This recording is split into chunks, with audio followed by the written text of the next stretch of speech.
Good afternoon, everyone. Trust you're having a good time there at the Internet Development Conference. My name is Kevin Chege. I will make a presentation on internet resilience as part of a project that ISOC has been doing over the last few years. So this is the agenda. I'll give an overview of the Internet Resilience Index. I'll show some data that we have in terms of measurements for some countries in Africa. And then we'll go a bit into interpreting the data and also any trends we are seeing in Africa. And all the information you'll see here, you can find on the ISOC Pulse dashboard. So internet resilience. What is that and why did we get involved in it? So we wanted to gauge the different internet experiences in Africa. We wanted to compare the data on the ground versus what the actual feel of the internet is for users in each of the countries in Africa, and wanted to know what policies are beneficial in terms of having a good, reliable internet connection. And although the data started or the research started with Africa, once we concluded our research in Africa, we then also expanded to other parts of the globe. So one of the first things we did before we got started with the work of measuring or determining the data resilience of countries is to come up with a definition of what we mean so that we can have a platform from which to work on. And we came up with this definition that a resilient data connection is one that maintains an acceptable level of service in the face of faults and challenges to normal operation. So basically that means a country will be determined as being more resilient than another one if it's able to withstand any form of outage better than other countries. So that's how we determine which country is more resilient than the other one. And then we wanted to come up with a rounded score for how to present all of this data. And we came up with what we call the Internet Resilience Index, or IRI, which is an indicator of a country's internet resilience in terms of the country's performance. So to get started, there are very many ways you can measure an internet connection. We thought of categorizing them into four main pillars. And those four pillars are infrastructure, performance, enabling technologies, and local ecosystem, or the market readiness. And I'll briefly explain what's meant by each of those four. So for infrastructure, we're looking at, think of this as the physical equipments or systems that allow us to get online. So you're talking about cables, you're talking about fiber here, you're talking about mobile coverage, you're talking about submarine cables, you're talking about IXPs and so on. So these are the physical infrastructures that allow us to get online. And then for the performance, we're looking at uplink speeds, downlink speeds, both on fixed fiber and also on mobile networks.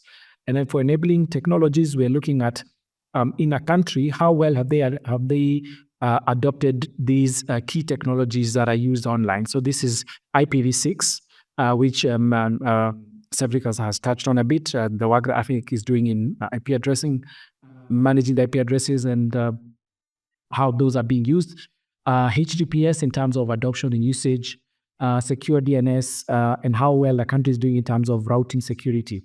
So by routing security, we're talking about when two networks are in a country or more, how are they exchanging that routing information over BGP? Are they doing it securely or is it insecure? And then finally, when we talk about the local ecosystem and the market readiness, we're looking at things like affordability, the market concentration in terms of are there many players in that market? Is it easy for a new player to come up and provide a service in that country? So these are the four pillars. And then within those, we decided to start with a number of metrics. Now, as you'll obviously see, these are not all the metrics you can use to determine internet resilience, but once we started off, we did a bit of surveys with some experts, and these were identified as some of the major ones to start with. But the Internet Resilience Index, as we know, is very modular, so we can add or remove these metrics as needed. So the four pillars are what I used to calculate the Internet Resilience Index. And there's a white paper which you can go and read our methodology. And this was work that was done with the help of Afinic, Simula, Carnegie Mellon University of Africa, and University of Cape Town. Now, once we identified the four pillars, we didn't want to recreate measurements there. So we wanted to use openly available data sets to get that data and then calculate what this index will be. We also did categorizing in terms of weighting. By weighting, we mean how do we determine the value of a metric? So how do we determine how we are going to calculate the value of a metric and how it contributes to the overall internet index?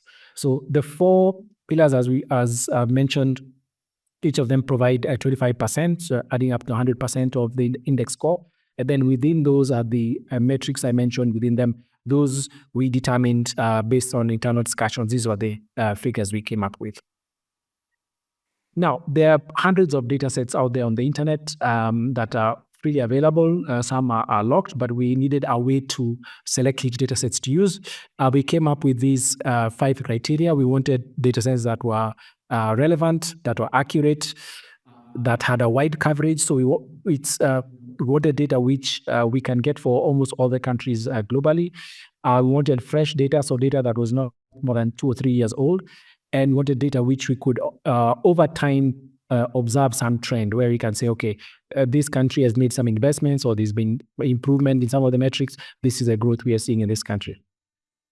So we view all this on a platform we called Pulse, which I'll quickly show some screenshots on.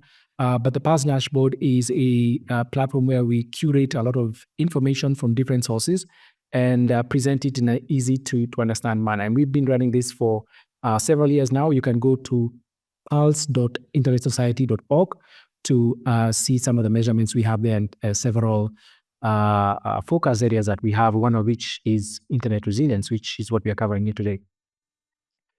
So once you visit our Pulse dashboard, you go to the resilience page, you'll see there's what we call the overall resilience. And apologies if these numbers are not very big in the room for the people at the back, but I'll briefly explain what's seen here. So in terms of the 4 pillars, in terms of how well the countries are doing in terms of resilience, Europe is currently leading, followed by Asia, the Americas, the oceanic countries, and then finally Africa, which we'll now go a bit into. So for Africa, the region or the sub-region of Africa that is leading in terms of overall resilience, how well they're doing in terms of the 4 key pillars that I mentioned. Southern Africa is leading, followed by Eastern Africa, followed by Northern Africa, Western Africa, and then finally by Middle Africa. So I'll focus on Eastern Africa for this particular session, but of course you can go to the dashboard and view a bit more of the regions there. So if you look at the Eastern African countries, Mauritius is leading. They're doing very well in terms of infrastructure, in terms of cable diversity, in terms of internet exchange points. They are doing the best. For the host country for the IDC this year, Ethiopia, we're going to go into the details of Ethiopia. The country which still is sort of trying to come up and improve the resilience is Burundi, based on the various data sets that we have here. So going a bit into Ethiopia, so Ethiopia has an overall score of 33%. And then once you go to the resilience score for Ethiopia in particular, you can go in and see the various metrics that I mentioned earlier, how well they're doing. So for infrastructure, Ethiopia has around a score of 16%, and within there you see a breakdown of how that 16% is arrived at. For performance, 38%. Overall for security, we have 59%, and then for market readiness, we have a rounded score of 19%.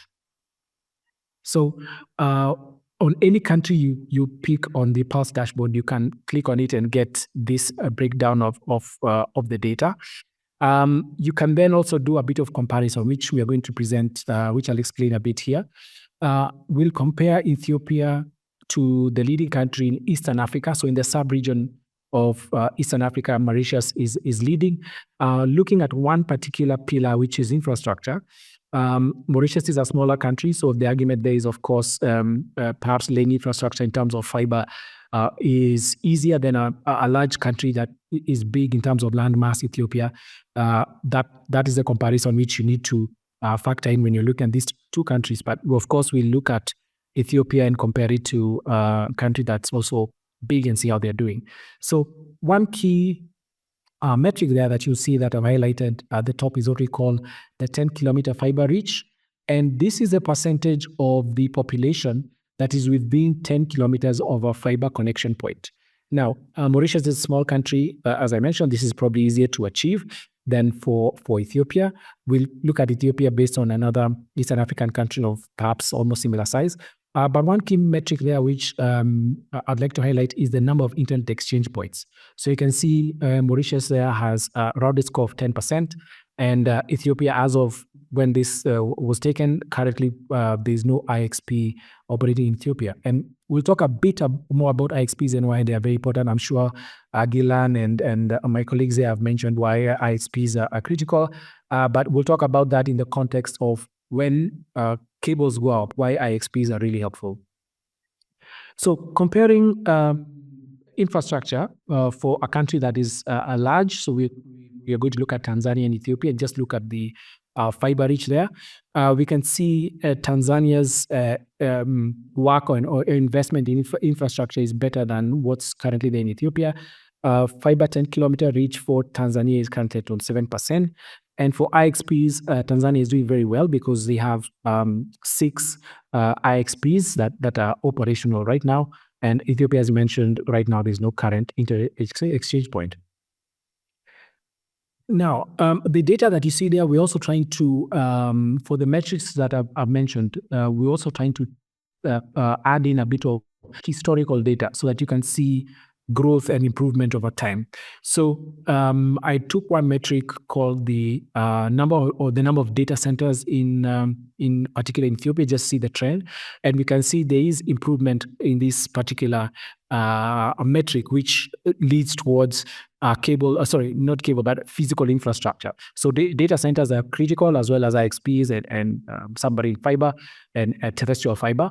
So we've seen growth in terms of the number of data centers operating in Ethiopia. And this, if you look at the graph, it might not be very clear for the guys at the back, but there is some improvement from 2022 or so. And I believe that is because there have been data centers set up by Ethiotel, I think Safaricom, and I think very recently by Raxio. So that is, I just want to show this and say over time, we'll be able to compare the improvements and see the improvements in resilience in the various metrics.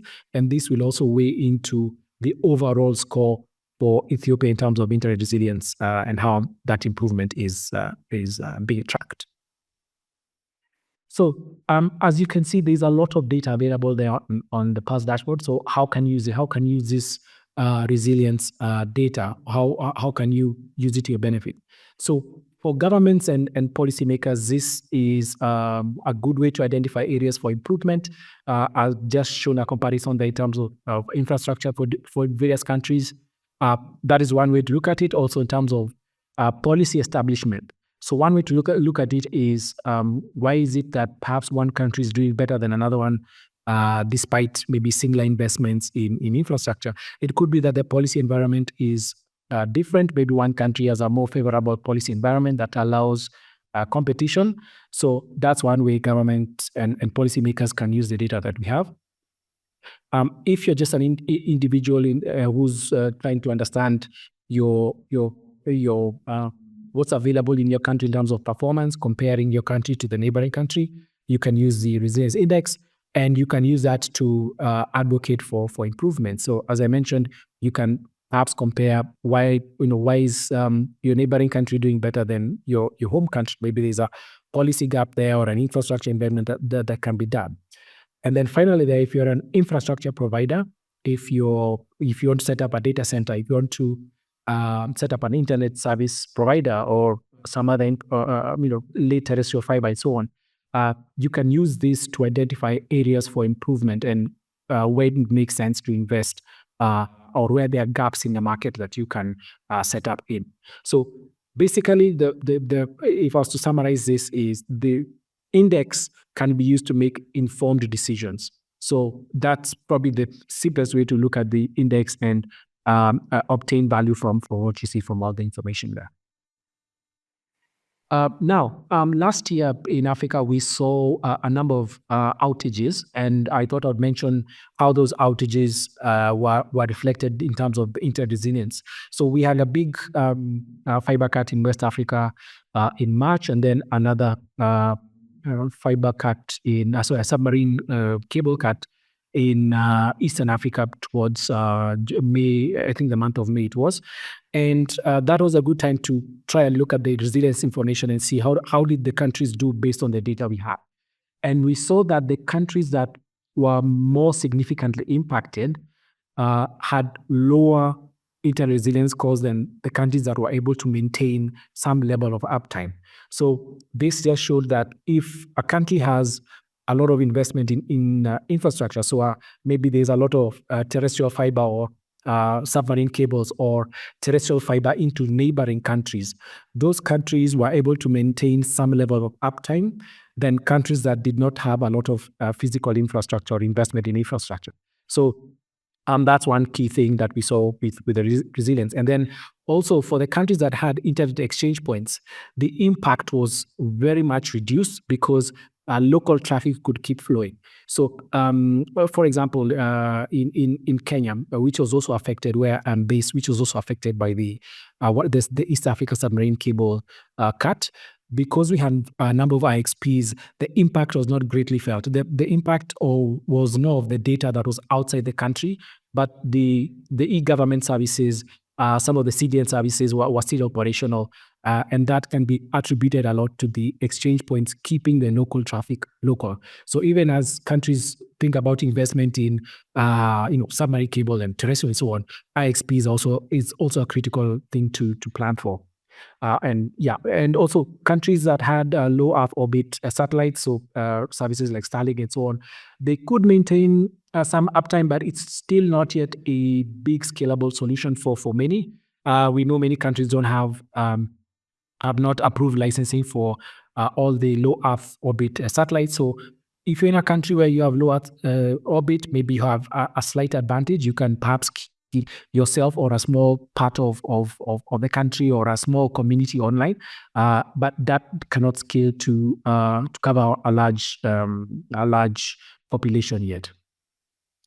The good news is from the research and the information we're seeing in the news, there are several other cables coming in. I'm sure they were discussed at the conference there. We have the 2Africa cable, which recently came online. It's going to connect a large part of Africa. I believe some segments of it are already online. There's a Trans-Sahara optical fiber backbone, which will connect some of the West African countries. There's the Njoniba cable, which is coming up also for West Africa. The Umoja cable, which was announced during the East Africa outage, which will cover Kenya, Rwanda, DRC, Zambia, Zimbabwe, and South Africa. And also from what I could tell from various articles online, there will be some cables between South Sudan and Djibouti. And all these cables are going to improve the physical infrastructure in Africa and thereby improve the resilience over time. So it will be very interesting to see, as these cables come online, how do the different countries improve in terms of the internet resilience scores. Finally, one last thing I'll just mention, because I see my time is also up. Once you go to the Pulse dashboard, there are several other categories of data you can see. One very important one or interesting one would be the country reports. So a country report it consolidates various other metrics that we are measuring, like shutdowns, enabling technologies. Enabling technologies here is IPv6, HTTPS, how countries are adopting those, and also resilience. So if you want to see a rounded score or a rounded report rather for your country or for any country, you can click on country reports and go there. And you can even download the report in PDF format and share. So I encourage you all to go to the Pulse dashboard and see the various measurements and data that are available there. So I'd like to stop here. Thank you all very, very much.